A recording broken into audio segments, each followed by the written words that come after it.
Hi leaders, how are you all? कैसे हैं आप सब? द मोस्ट इम्पॉर्टेंट थिंग जो मैं हमेशा कहता हूँ, आज जिस चीज़ के लिए मैं लाइव हूँ, मार्केट अलग दौर से गुजर रहा है। एक ऐसे दौर से जिस दौर के बारे में ना किसी ने कल्पना की थी, ना किसी के पास कोई प्रिडिक्शन थी, ना किसी के पास कोई ऐसी घटनाएं घट सकती हैं ऐसा कोई विजन था। मतलब सब इस मार्केट के बड़े बड़े बड़े बड़े खलीफा और विजनरी लोग इस वक्त अगर मैं बात करूं तो सब लोग ऐसे दौर से गुजर रहे हैं, उनके पास कोई जवाब नहीं है। उनके पास किसी भी तरह का कोई जवाब नहीं है। और क्यों नहीं है जवाब? क्योंकि कुछ चीज़ें आपकी प्रोडिक्शन से, आपके विज़न से, आपकी सोच से, आपकी सोच के दायरे से बिल्कुल बाहर होती हैं। मैं इस वक्त एक ही चीज़ सोच रहा हूँ कि सब लोग ने अलग अलग तरीके से प्लान किया था। कोई प्लान कर रहा था यहाँ घूमने जाएंगे, कोई प्लान कर रहा था वहाँ सेमिनार करेंगे, कोई प्लान कर रहा था कि वहाँ मीटिंग करेंगे, कोई प्लान कर रहा था फॉरेन टूर जाने वाला है, कोई प्लान कर रहा था ये होने वाला है, वो होने वाला है, और हुआ बिल्कुल बिल्कुल अलग। राइट। एक ऐसी चीज़ हुई जिसके बारे में ना किसी के पास विजन था, ना किसी के पास सोच था, ना किसी की तैयारी थी। इनफैक्ट ना किसी देश की तैयारी थी, ना किसी प्रेसिडेंट की तैयारी थी, ना किसी प्रधानमंत्री की तैयारी थी, ना साइंस की तैयारी थी, ना मेडिकल डिपार्टमेंट की तैयारी थी, ना पुलिस डिपार्टमेंट की तैयारी थी, ना इमरजेंसी डिपार्टमेंट। मतलब किसी के पास इस चीज़ को लेकर कोई तैयारी नहीं थी। मैं सिर्फ इंडिया की बात नहीं कर रहा हूँ, मैं पूरी दुनिया की बात कर रहा हूँ। जब हम वर्ल्ड वाइड एक ऐसी स्थिति से गुजर रहे हैं जहाँ किसी के पास कोई भी तैयारी नहीं थी, तो यहाँ जो सबसे बड़ी चीज़ देखने को मिलेगी वो ये मिलेगा कि किस में विजनरी होना। आप किसी चीज़ को प्रिडिक्ट कर लो, आप किसी चीज़ को समझ लो कि ये होने वाला है और उसकी तैयारी कर लो, अलग चीज़ है। On the spot handling capacity किसकी अच्छी है? डिजास्टर मैनेजमेंट किसका अच्छा है? और लॉकडाउन में कौन सी कंपनी बड़ी कंपनी हो सकती है? राइट। क्योंकि लॉकडाउन कितने दिन चलेगा, नोबडी नोस। बढ़ रहा है, बढ़ रहा है, बढ़ रहा है। पहले 21 दिन का, और आज फिर प्रधानमंत्री जी ने बोला कि 3 मई तक। आने वाले कुछ दिनों के बाद कुछ कंपनीज को या कुछ सेक्टर्स को कुछ छूटें मिल सकती हैं, कुछ ढील मिल सकती है, लेकिन वो ढील का भी पैमाना तय होगा 20 तारीख के बाद। लेकिन क्या ये ढील मिलना भी डायरेक्ट सेलिंग के लिए कोई वरदान है? या आपको लगता है कि डायरेक्ट सेलिंग में ये भीड़ चैलेंजेस को, मतलब ये ढील भी चैलेंजेस को बढ़ाएगी? मुझे लगता है कि अगर हम ऑपरेट करेंगे या कोई भी ऑपरेट करेगा तो चैलेंजेस बढ़ जाएंगे।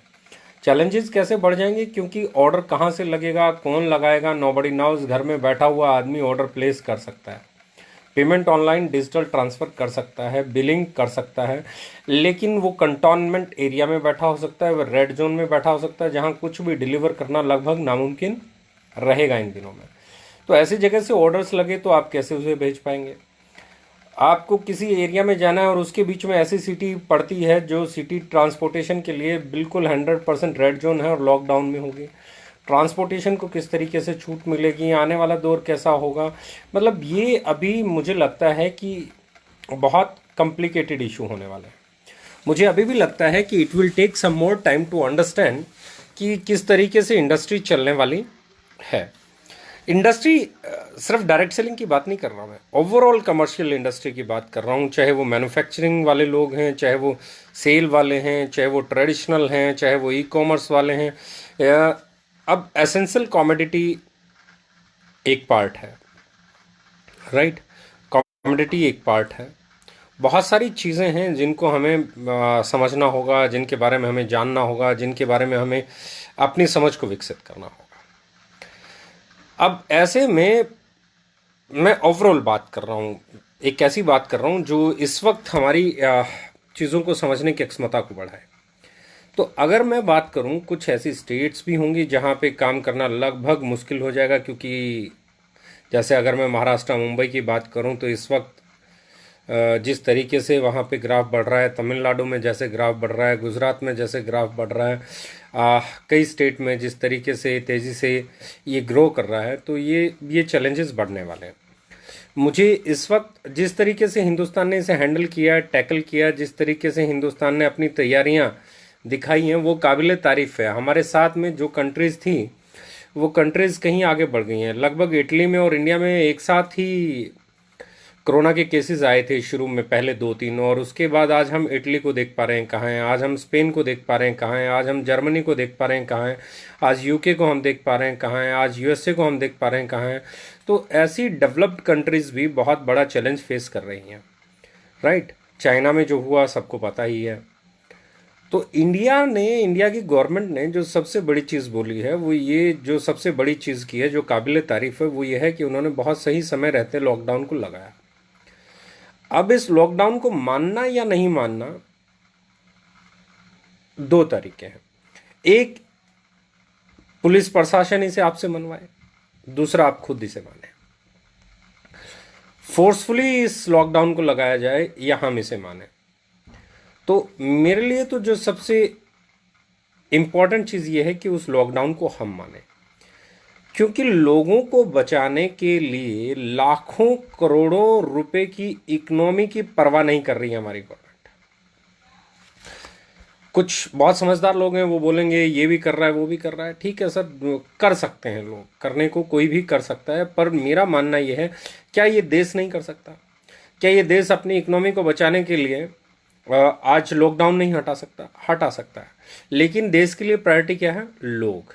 इकोनॉमी भले ही थोड़ी बहुत नीचे आ जाए या ज़्यादा नीचे आ जाए, आज प्रधानमंत्री जी ने भी बोला कि इकोनॉमी, फाइनेंशियल लॉसेस की तुलना ह्यूमन लॉसेस से नहीं की जा सकती। मतलब लोगों की जान बचाना इकोनॉमी बचाने से ज़्यादा ज़रूरी है।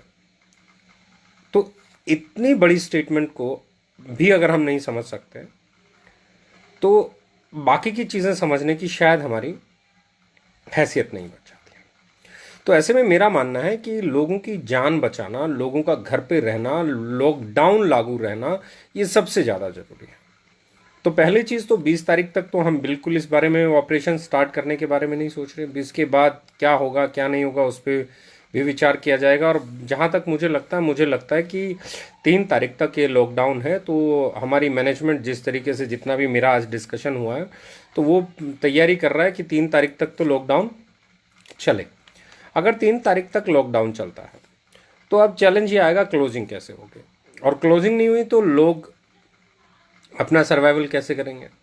तो मेरा मानना ये है कि हम लोग इस महीने और एडवांस पे आउट देंगे। ये हमने आपस में आज डिस्कस किया है और उसमें हम नतीजे पे पहुंचे हैं। अगर ऐसे हालात बने तो इस बार और हम एडवांस पे आउट देंगे। दूसरी चीज़ जो सबसे इम्पॉर्टेंट है, आप लोगों को इस फेज़ में जिन चीज़ों को समझने की ज़रूरत है, जिन चीज़ों को अपनाने की ज़रूरत है, जिन चीज़ों को मानने की ज़रूरत है, उन चीज़ों पे मैं बात कर रहा हूँ। एक चीज़ समझ लीजिए दोस्त, अभी इसमें लॉकडाउन को बढ़ाना सीरियसनेस बता रहा है कोरोना की, कोविड-19 की। मैं देख रहा हूँ 500-600 केसेस आ रहे थे आज से 5 दिन पहले, फिर 700, 800, 850 आने हुए, कल 1200 से 1250 के बीच में केसेस आए। हर 4-5 दिन में इसकी संख्या बढ़ रही है। हमने बहुत कंट्रोल किया है पर फिर भी ये बढ़ रहा है। अगर ये कम्युनिटी स्प्रेड की तरफ गया तो ये बहुत डेंजरस हो सकता है।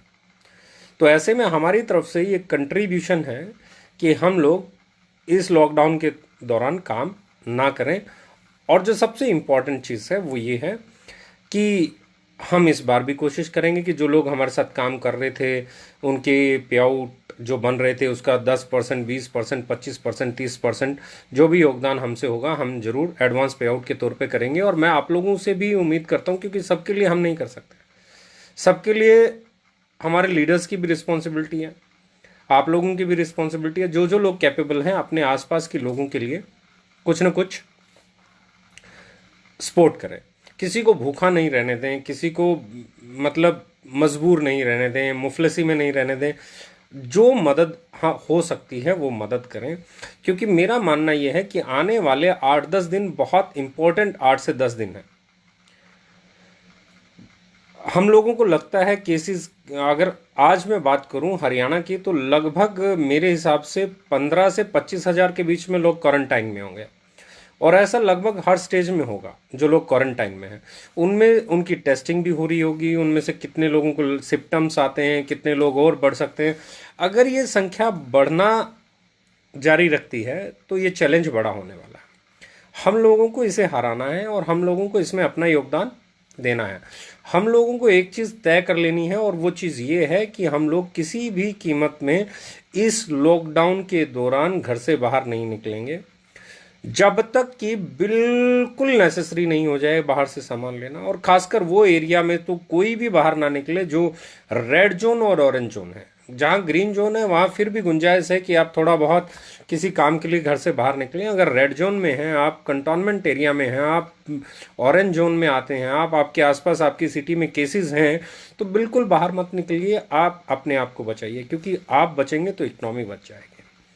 मेरा मानना है as a company, as a CEO of the company, अब मैंने अपनी पूरी मैनेजमेंट से बात की, बहुत सारे लोगों से हम कल बात कर रहे थे, हमारा बहुत सारा स्टाफ आने को तैयार है, बहुत सारे लीडर्स काम करने को तैयार हैं, बट वी डिसाइडेड कि नहीं, अभी नहीं, 20 तारीख के बाद डिसीजन लेंगे, और ज़रूरत पड़ी तो इस बार भी एडवांस पे आउट देंगे। राइट। अब जो सबसे बड़ी चीज़ है जो आपको यूनिक बनाएगी, जो आपको ताकतवर बनाएगी, हम लोग लगभग लगभग इस वक्त 30 प्रोडक्ट पे काम कर रहे हैं, 30 प्रोडक्ट्स। ये आने वाले 30 प्रोडक्ट बहुत बड़े गेम चेंजर होने वाले हैं। इनका प्राइस, इनका लुक, इनका फील, इनकी क्वालिटी और इनकी इम्पोर्टेंस मार्केट में बहुत बड़ा रोल प्ले करती है। कौन कौन से होंगे उस पर भी मैं अगली बार आके आपसे शेयर करूँगा। राइट। दूसरी जो चीज़ है वो है लिटरेचर बहुत अच्छा डेवलप हो रहा है, नई वेबसाइट पे काम हो रहा है, हम बहुत सारी चीज़ों पे तेज़ी से काम कर रहे हैं।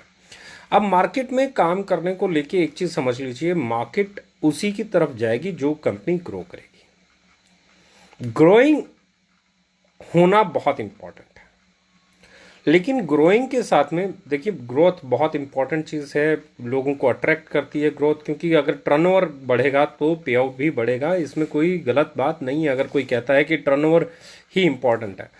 पर अगर हम बात करें टर्नओवर इंपॉर्टेंट है, तो आप ये देखें कि पहले 3 साल में जो टर्नओवर हम कर रहे हैं, पहले 3 साल में जो प्रोडक्ट हम लेके आए हैं, पहले 3 साल में जो प्रोडक्ट का लुक और फील हमारा है, पहले 3 साल में जो पैकेजिंग हमारी है, पहले 3 साल में जो प्राइसिंग हमारी है, पहले 3 साल में जो DPUC PUC की रेंज हमारी है, पहले 3 साल में जो लीडरशिप हमारे पास है, पहले 3 साल में लीडर्स के पे आउट हमारे पास हैं, पहले 3 साल में लीडर्स के पास गाड़ियां भी हमारे पास हैं, पहले 3 साल में लीडर्स की एक बहुत सशक्त टीम हमारे पास है, पहले 3 साल में एक ऐसी इंटेंशन है हमारे पास कि हम प्रॉफिट्स की परवाह किए बिना, हम लोग टर्नओवर की परवाह किए बिना अपने लोगों के बारे में सोच के डिसीजन ले रहे हैं। और एक ऐसी ऑर्गेनाइजेशन है पहले 3 साल में जिसको हम बनाने में कामयाब हुए, जो इस ऐसे फेज में, ऐसे हार्ड टाइम में, जब बड़ी बड़ी कंपनियां थक जाती हैं, जब बड़ी बड़ी कंपनियों को सोचना पड़ता है कि अब इसके बाद क्या होगा।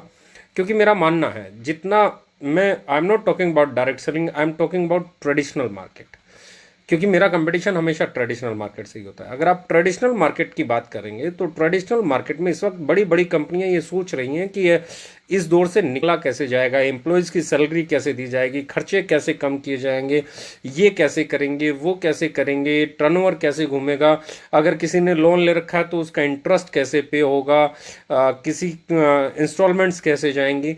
तो हजारों तरह की सिरदर्दियां हैं एक छोटी से छोटी कंपनी के सामने, और ऐसे में हम लोग 3 साल में एक ऐसी कंपनी बना पाए हैं जो इस वक्त एडवांस पे आउट देने का मादा रखती है, जो इस वक्त बात कर रही है कि पिछले महीने एडवांस पे आउट देके इस महीने भी एडवांस पे आउट देंगे। यानी कि हम लोग कितने स्ट्रांगली मैनेज रहे होंगे 3 साल में कि आज हम इस पोजीशन में हैं कि हम अपने लीडर्स को सपोर्ट करने की बात कर रहे हैं, हम हमारे लीडर्स को एडवांस पे आउट देने की बात कर रहे हैं।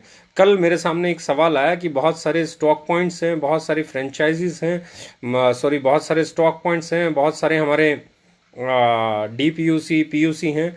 तो मैं ये कहना चाह रहा हूँ, PUC के तो हम कुछ नहीं कर सकते, पर जो DPUC RPUC हैं हम उनकी सेल को निकाल रहे हैं, और उनका जो भी एक कमीशन बनता रहा है एवरेज महीने का, जिन्होंने 3 महीने से ज़्यादा एक एवरेज मेंटेन किया है, तो हम कोशिश करेंगे कि उनको भी इस महीने कुछ न कुछ उनका जो पे आउट बनता था उसका 10%, 20%, 30% एडवांस कमीशन के तौर पे दिया जाए।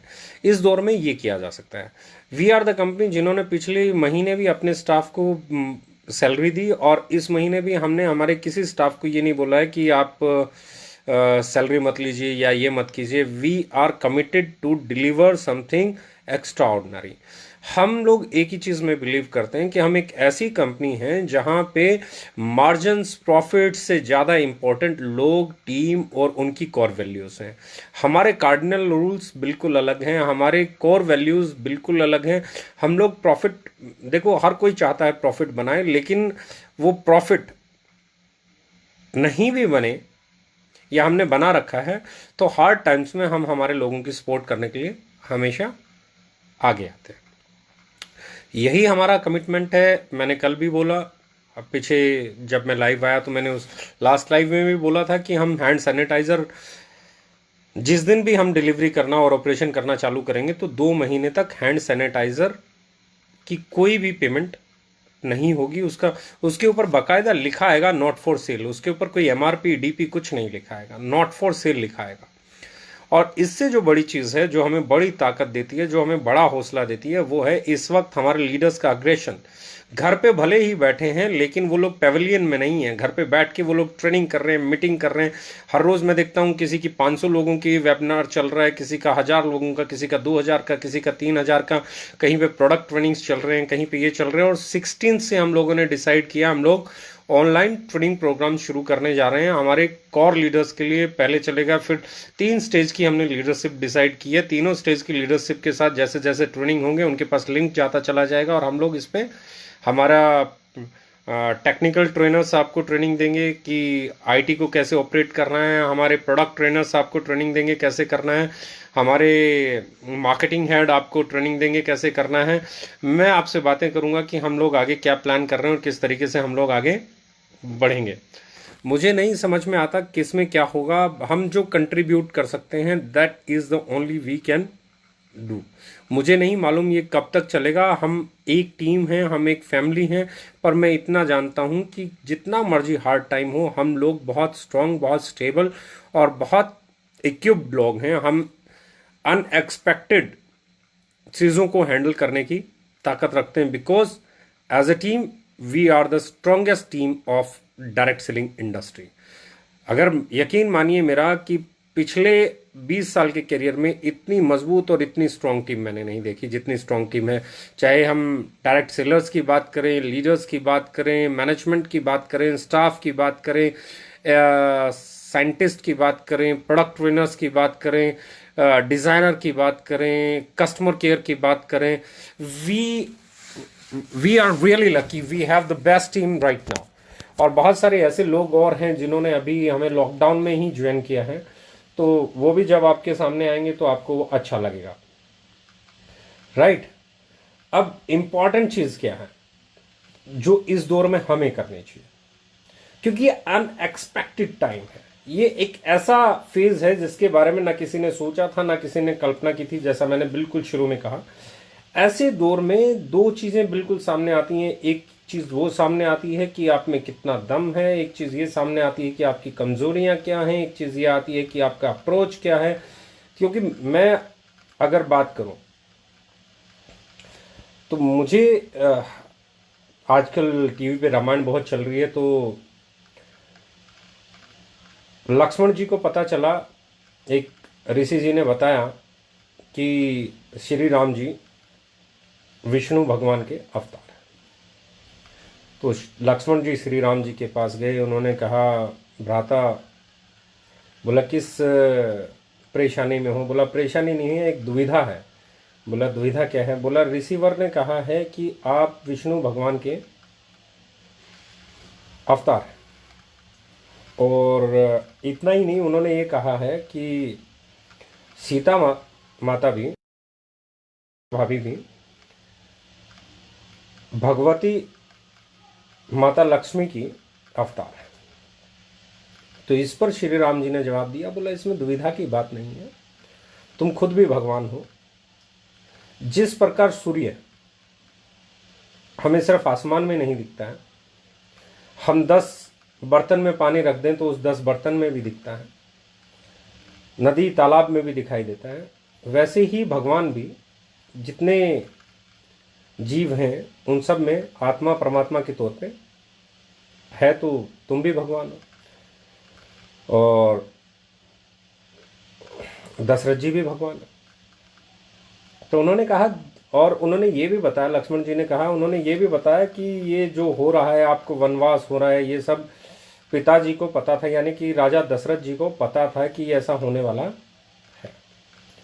तो उन्होंने कहा कि बिल्कुल उन्हें पता था, फिर भी उन्होंने ऐसा होने दिया। और फिर ऐसा होने के बाद वो इतने परेशान हो गए, वो इतने दुविधा में पड़ गए कि वो इतने दुखी रहे, उनका मन इतना दुखी रहा कि वो मरते दम तक दोबारा कभी खुश नहीं रह पाए।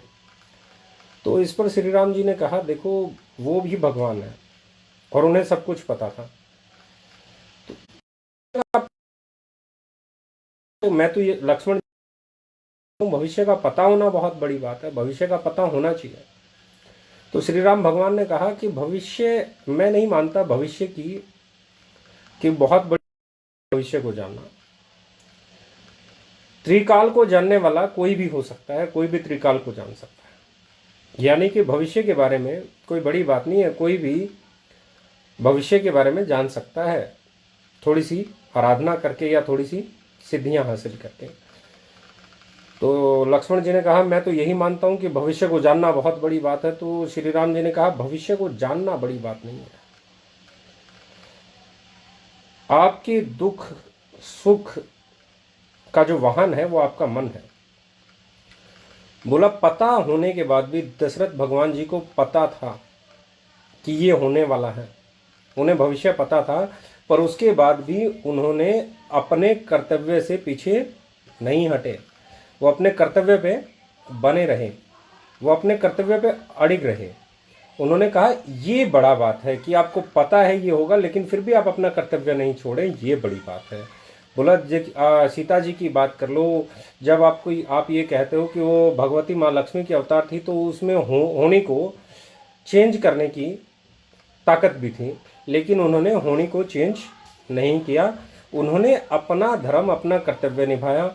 मैंने उनके पति ने, यानी मैंने उन्हें साथ में आने से मना किया, रुकने के लिए भी बोला कि वो राजमहल में ही रुके, लेकिन उन्होंने अपना कर्तव्य का पालन किया। उन्हें पता था कि ये होगा, हरण होगा, उन्हें अलग रहना पड़ेगा, लेकिन उन्होंने सब कुछ स्वीकार किया। पता होने के बावजूद भी अपने कर्तव्य का पालन करना ये महान बनाता है। कल के बारे में पता होना आपको महान नहीं बनाता, अपने कर्तव्य का पालन करना आपको महान बनाता है। तो श्री राम जी की ये जो लाइन है, ये अंदर तक घुसने वाली है। कल क्या होगा ये तो किसी को भी पता हो सकता है, पता होने के बावजूद भी अपने कर्तव्य का पालन करना आपको महान बनाता है। द सेम वे मेरा मानना यह है कि आज के टाइम में अगर हमें यह भी पता है कि आने वाले कुछ दिनों तक लॉकडाउन चलेगा, कुछ लोग काम कर पाएंगे, कुछ लोग नहीं कर पाएंगे, कुछ लोग क्लोजिंग, कुछ लोग नहीं, तो हमारा कर्तव्य क्या बनता है? हमारा कर्तव्य ये बनता है कि हम एक दूसरे की मदद करें, सहायता करें, सपोर्ट करें। We will work as a team, और यहाँ पे हम अपने कर्तव्य से पीछे नहीं हटेंगे। As a OK Life Care हम अपने कर्तव्य पे खड़े रहेंगे, अपने आस पास अड़ोस पड़ोस, अपने साथियों के साथ, अपने साथ काम करने वाले लीडर्स के साथ, डिस्ट्रीब्यूटर्स के साथ, जो लोग हमारे साथ महीनों से सालों से काम कर रहे हैं, हमसे जो बन पड़ेगा हम हमारे कर्तव्य पे अड़े रहेंगे, बगैर बाकी की चीज़ें सोचें कि कल क्या होगा। कुछ लोग कहते हैं आप एडवांस पे आउट तो दे रहे हैं, अगर वो लोग आपके साथ नहीं रहे तो नहीं सोचना मुझे, रहे तो भी नहीं सोचना मुझे, कल क्या होगा नहीं सोचना मुझे। इस घड़ी में मेरा जो कर्तव्य बनता है मैं वो कर रहा हूं और वो करता रहूंगा। वही हमारी मैनेजमेंट का फैसला है, और यही मैं चाहता हूं कि हमारे लीडरशिप भी यही एक कमिटमेंट लें कि उनके आसपास कोई भूखा नहीं रहे। उनके पास अगर दाल चावल चीनी अनाज कुछ भी दूसरे के लिए कंट्रीब्यूट कर सकता है तो वो करे, वो किसी की कोई सपोर्ट कर सकता है तो उसे करे। कोशिश करें कि आपके आसपास कोई दुखी ना रहे, आपके आसपास कोई भूखा ना रहे, आपके आसपास कोई परेशान ना रहे, आपके आसपास कोई मेडिकल हेल्प के लिए ना तड़पता रह जाए, आपके आसपास कोई, मतलब इस वक्त it's time to tell the world कि इंडियंस होते क्या हैं। ये वक्त है दुनिया को ये बताने का कि हम हिंदुस्तानी क्यों अलग हैं, हम क्यों पूरी दुनिया को अपना परिवार मानते हैं, और हम मानते ही नहीं, हम उसे निभाते हैं। ये वक्त है। द सेम वे, एक ही चीज, एक ही कमिटमेंट करना चाहता हूं और एक ही लेना चाहता हूं। कंपनी आपके साथ जितना संभव, यथासंभव है, आपके साथ खड़ी है, और मैं यही एक कमिटमेंट आपसे चाहता हूं कि आप लोगों के साथ जितना यथासंभव हो खड़े हो जाइए, लोगों की मदद कीजिए। हाँ, घर पे रहिए, ये बहुत जरूरी है, क्योंकि इस चैन को तोड़ने के लिए दो ही चीजें, सोशल डिस्टेंसिंग। दूसरी चीज, घर से बाहर निकलें, कोशिश करें मार्केट से आप मास्क ना खरीदें, अपने घर पे ही किसी कपड़े से बनाएं। अंगोछा है, आपके पास परना है, आपके पास कोई भी कपड़ा है, घर पे अपना मास्क बनाएं, क्योंकि घर के मास्क में फॉर्माइड होने के चांसेस बहुत कम है, उसमें कोई भी वायरस होने के चांसेस बहुत कम है, बल्कि ना के बराबर हैं। लेकिन बाहर से जो चीज़ हम खरीद रहे हैं, हो सकता है मास्क के ऊपर ही किसी के हाथ लगे हों, तो वो बहुत जल्दी इफेक्ट कर सकता है। तो कोशिश कीजिए घर पे बने हुए मास्क यूज़ करने की। सैनिटाइजर यूज़ कर सकते हैं, हैंड वॉश पे ध्यान दीजिए, घर पे रहिए। सबसे इम्पोर्टेंट चीज़ ये है, आप अपने घर से बाहर मत निकलिए। और रही बात, जो लोग कहते हैं कंपटीशन है, तो कंपटीशन कब नहीं था? कंपटीशन तब भी था जब हम इस इंडस्ट्री में आए, कंपटीशन तब भी था जब हम इंडस्ट्री में नहीं थे, कंपटीशन आज से 1 साल पहले भी था जब बड़ी बड़ी बातें हो रही थी और हमने उस कंपटीशन को लड़ा। कंपटीशन आज भी है, और कंपटीशन लॉकडाउन रहेगा तब भी रहेगा, और कंपटीशन जब लॉकडाउन खुल जाएगा तब भी रहेगा, और कंपटीशन जब हम नहीं रहेंगे तब भी रहेगा, क्योंकि हमारी अगली जनरेशन लड़ रही होगी। तो कंपटीशन तो है। अब उस कंपटीशन में कितनी ईमानदारी है, उस कंपटीशन में कितना अपनापन है, उस कंपटीशन में कितना आपके पास पेशेंस है, उस कंपटीशन में कितनी आपकी तैयारी है, उस कंपटीशन में कितने आप कैपेबल हो, उस कंपटीशन में आपकी इंटेंशन क्या है, उस कंपटीशन में आप कितने स्ट्रोंग हो, उस कंपटीशन में आप कितने तैयार हो, उस कंपटीशन में आप जीतने के लिए कितने उतावले उतावले तो नहीं कहूँगा, उस कंपटीशन को जीतने के लिए कितने डेडिकेटेड हो। ये इंपॉर्टेंट है, और ये हमें अलग बनाता है। हम में ये सारी चीज़ें हैं, हम में डेडिकेशन है, हम में विल पावर है, हम में जुनून है, हम में लेकिन वो सब हम दिखाएंगे लॉकडाउन को खुलने दीजिए। हम ट्रेडिशनल मार्केट को compete करेंगे, आज भी करेंगे, कल भी करेंगे। हमारे लिए ट्रेडिशनल मार्केट ही एक ऐसी जगह है जिसको हमें compete करना है। डायरेक्ट सेलिंग कंपनीज बहुत अच्छी हैं, उनका अपना काम करने का तरीका है, उन्हें उनका तरीका मुबारक। हमारा काम करने का तरीका थोड़ा सा अलग है। हमारे लिए सबसे पहली चीज़ ये है कि ट्रेडिशनल मार्केट, ट्रेडिशनल प्राइस, वो क्वालिटी, वो लुक, वो फील, और उसके बाद सेल जब होती है, क्योंकि sale is the most important thing. मैं हमेशा कहता हूँ टर्नओवर वक्त के साथ बनता है, लेकिन आप 10 प्रोडक्ट उठाएं और 10 प्रोडक्ट को किसी की टेबल पर रखें, और उस 10 प्रोडक्ट में से एक प्रोडक्ट 10 में से 8 बार बिक जाए, और बाकी के 9 प्रोडक्ट कोई कभी एक बिके कभी एक बिके, लेकिन एक कॉमन प्रोडक्ट होगा बॉस उस 10 में से जो बार बार बिकता है। जैसे लक्स बिकता है, कॉलगेट बिकता है, पेप्सोडेंट बिकता है। डायरेक्ट सेलिंग के प्रोडक्ट्स बार बार नहीं बिकते हैं। हमारा टारगेट है वो प्रोडक्ट बनाना जो हर बार बिके, बार बार बिके, लगातार बिके, बगैर प्राइस की सोचे बिके, बगैर क्वालिटी के बारे में सोचे बिके। जिस घर में एक बार एंट्री कर जाए वो बार बार एंट्री करता रहे, और उसी के लिए हम लोग डेडिकेटेड हैं, उसी पे हम लोग काम कर रहे हैं। सो गाइस, बी रेडी, अपने घरों पे रहिए, अपने आप को तैयार कीजिए। 16 से हम लोग ट्रेनिंग मॉड्यूल्स शुरू करने वाले हैं। वी विल लव दैट, आपको मज़ा आएगा उसे करने में।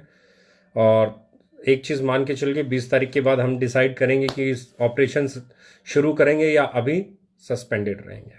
अगर सस्पेंडेड रहे तो वी आर कमिटेड कि हम इस बार भी एडवांस पे आउट देने की कोशिश करेंगे। Right? Thank you very much, love you.